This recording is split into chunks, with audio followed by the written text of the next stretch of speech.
سنخوض معاركنا معهم وسنمضي جموعا نردع.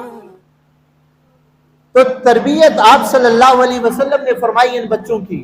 تربیت کرنے والے امام الانبیاء صلی اللہ علیہ وسلم ہیں، اور والدہ خاتون جنت، جنتی عورتوں کوئی سردار ہوں تو کیا شان ہوگی ان کی. ہمارے تو 8-10 سال کے بچوں کو جو ہے نا کلمہ بھی صحیح نہیں آتا. آپ صلی اللہ علیہ وسلم کا جب وصال ہوا تو حضرت حسن اور حسین کی عمر 7-8 سال کی عمر تھی، 6-7 سال کی عمر ان کی. ہمارے 10 سال کے بچے ہوتے، 10 سال تو کیا بڑے آدمی ہو جاتے ہیں، بالغ بھی ہو جاتے ہیں، ان کو بھی صحیح طور پہ نہ غسل کا پتہ، نہ جو ہے نا ان کو وضو کا طریقہ، اور نہ کلمہ صحیح آتا ہے.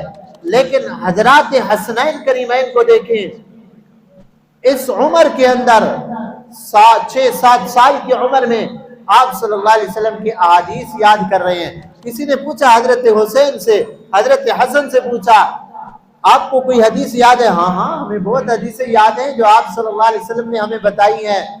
فرمایا آپ صلی اللہ علیہ وسلم نے صبح اور شام کی دعا ہمیں سکھائی تھی خود. بسم اللہ الذی لا یضر مع اسمہ شیء فی الارض ولا فی السماء وهو السمیع العلیم. آپ صلی اللہ علیہ وسلم نے فرمایا جو آدمی صبح شام یہ دعا 3 دفعہ پڑھ لے گا تو اس کو کوئی موذی جانور، کوئی اس کو ناگہانی آفت نہیں آئے گی، وہ اس سے بچ جائے گا. تو آپ صلی اللہ علیہ وسلم خود بھی پڑھتے تھے اور حضرات حسنین کریمین کو بھی یہ دعا سکھائی. یہ حضرات حسنین کریمین کہتے ہیں ہمیں آپ صلی اللہ علیہ وسلم نے یہ دعا سکھائی ہے. دیکھو اس چھوٹی سی عمر کے اندر یہ دعا یاد. اور کیا سکھایا آپ صلی اللہ علیہ وسلم نے؟ ہمیں یہ بھی سکھایا اعوذ بکلمات اللہ التامات من شر ما خلق. یہ دعا بھی ہے اعوذ بکلمات اللہ التامات من شر کل شیطان ہامۃ ومن کل عین لامہ. یہ دعا بھی آپ صلی اللہ علیہ وسلم نے حضرات حسنین کریمین کو سکھائی. جی اور کیا یاد ہے؟ یہ ہمیں دعائے قنوت بھی آپ صلی اللہ علیہ وسلم نے سکھائی ہے، ہمیں وہ یاد ہے، دعائے قنوت بھی یاد کر رہے ہیں. اور کیا سکھایا؟ ہم نے سورۃ الفاتحہ اور سورۃ المعوذتین یعنی قل اعوذ برب الفلق قل اعوذ برب الناس، یہ بھی ہم نے آپ صلی اللہ علیہ وسلم سے سیکھی ہے. آپ صلی اللہ علیہ وسلم سے سیکھی ہے.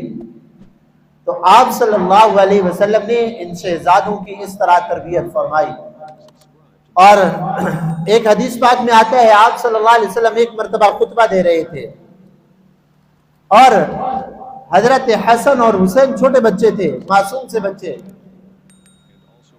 سرخ دھاری دار جبہ پہنے ہوئے تھے، دھاری دار سرخ دھاریاں تھیں، جبہ پہنے ہوئے تھے. حضرت حسن اور حسین رضی اللہ عنہ آپ صلی اللہ علیہ وسلم جمعہ کا خطبہ دے رہے، وہ آ رہے ہیں ایسے سامنے. تو وہ جبہ تھوڑا بڑا تھا، ابھی یہ بچے پوری طرح چل نہیں سکتے تھے، ابھی چلتے ہیں وہ جبہ تھوڑا سا پاؤں میں اٹکتا ہے، یہ گر پڑتے ہیں، پھر اٹھتے ہیں، پھر چلتے ہیں، پھر وہ گر پڑتے ہیں. آپ صلی اللہ علیہ وسلم نے اپنا خطبہ چھوڑا اور جا کر ان دونوں شہزادوں کو اٹھایا اور گود میں لیا اور ان کو اٹھا کر آپ صلی اللہ علیہ وسلم نے پھر خطبہ دیا. ایسی محبت. اور اسی طرح ایک صحابی کہتے ہیں ایک مرتبہ آپ صلی اللہ علیہ وسلم کمبل اوڑے ہوئے تھے اور کمبل کے اندر جو ہے نا ایسا محسوس ہوتا تھا کوئی چیز اپنی بغلوں میں لے کر آ رہے ہیں آپ صلی اللہ علیہ وسلم. تو جب قریب آئے ہم نے پوچھا محبوب یہ کیا ہے بغل کے اندر؟ یعنی اوپر چادر تھی، کمبل مبارک تھا اور بغل کے اندر کوئی چیز چھپا رہے تھے. تو ہم نے پوچھا محبوب کیا اٹھائے ہوئے ہیں آپ؟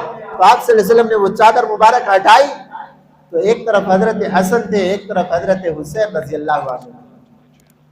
حضرت حسن سر سے لے کر ناف تک یہ اوپر والا حصہ حضرت حسن کا آپ صلی اللہ علیہ وسلم کے مشابہ تھا، اور حضرت حسن کا ناف سے لے کر پاؤں تک یہ حصہ حضرت علی کے مشابہ تھا، اور حضرت حسین کا سر سے لے کر ناف تک یہ حصہ حضرت علی کے مشابہ تھا، اور ناف سے لے کر پاؤں تک یہ حصہ حضرت حسن رضی اللہ تعالی عنہ کا آپ صلی اللہ علیہ وسلم کے مشابہ تھا. دونوں بھائی جب کھڑے ہوتے سامنے آتے تو آپ صلی اللہ علیہ وسلم کا پورا نقشہ امت کے سامنے آ جاتا. اور اسی طرح حضرات حسنین کریمین رضی اللہ تعالی عنہما بڑے ہوئے ہیں. قرآن کے حافظ، حدیث کے حافظ اور احادیث روایت کرنے والے، تہجد گزار، عبادت گزار قرآن کے حافظ ہیں. حتیٰ کہ قرآن سے اتنا عشق تھا، ان حضرات کو قرآن سے اتنا عشق تھا، جو رات کرب و بلا والی تھی نا، جس دن حضرت حسین شہید ہوئے، ساری رات خیمے سے قرآن پڑھنے کی آواز.